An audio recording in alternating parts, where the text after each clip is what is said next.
இந்து பேய்களுக்கு பிரச்சனை கிடையாதுயா. இந்து பேய் பிடிச்சாச்சு அவனுக்கு பிரச்சனை கிடையாது.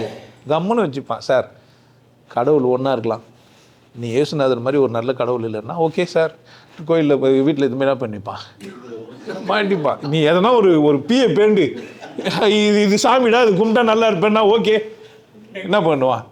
அவன் என்னை பார் யோகம் வரன்னு எதை மாட்டி வச்சிருப்பான்? மானம் ஈனம் சூடு சொர்ணம் எதுவுமே கிடையாது. இதை வச்சா நல்லா இருப்பேன்னு சொல்லிட்டா போதும், எதை ஒன்றா வச்சுப்பான். சார் அந்த சாமியார் வீட்டில் வந்து பேண்டாருனாக்கா நல்லதுன்னா வாழையில வச்சு பேண்டு எதுவுமே வீட்டில் வச்சுருக்கேன்.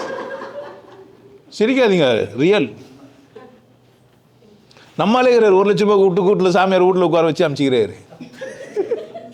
1 லட்ச ரூபா அந்த சாமியார் வீட்டுக்கு கூப்பிட்டு ஆமாம் வர வச்சு கீழே வர வச்சுக்கிறாரு.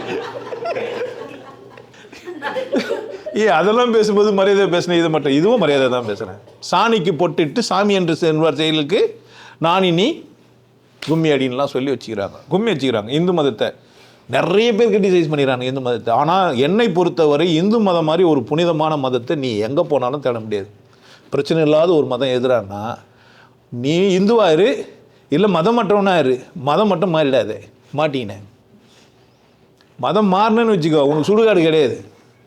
மதம் மாறின உடனே உனக்கு என்னடா ஆயிருக்கோன்னா சுடுகாட்டில் உனக்கு இடம் கொடுத்துருப்பாங்க. நீ அங்கேருந்து நீ எதனா சொல்லிட்டேன்னு வச்சுக்கோ அந்த மதத்தை, இன்னும் ராமரை செருப்பால் அடிப்பேன்ற மாதிரி அங்கே இருக்கிறவர் யார் பேர்னா சொல்லி அடிப்பேன்ட்டேன்னு வச்சுக்கோ, உனக்கு சுடுகாட்டில் இடம் கிடையாதுடி போன்றுவாங்க. உன்னை டிக்கெட்டுக்கு இச்சு என்ன பண்ணுறாங்க அக்கௌண்ட்லேருந்து டெலீட் பண்ணுருவாங்க, உன் பேர் இருக்காது அங்கே. அதுக்கு பயந்துனே அதில் இருப்பான்.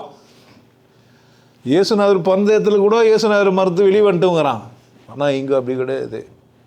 உனக்காகவும் எனக்காகவும் பாடுகளை அவர் சுமந்தாருன்னுவான்.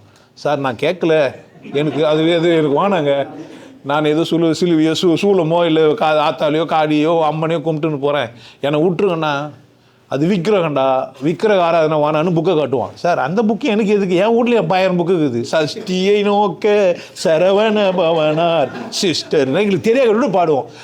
ஒருத்தர் லலலா அதுக்கெல்லாம் அர்த்தம் தான் சார்னு என்ன கேட்குறான். ஏதோனுக்கே தெரியாது, அவன் ஏதோ ஒன்று கட்சி விட்டு போய்க்குவான்.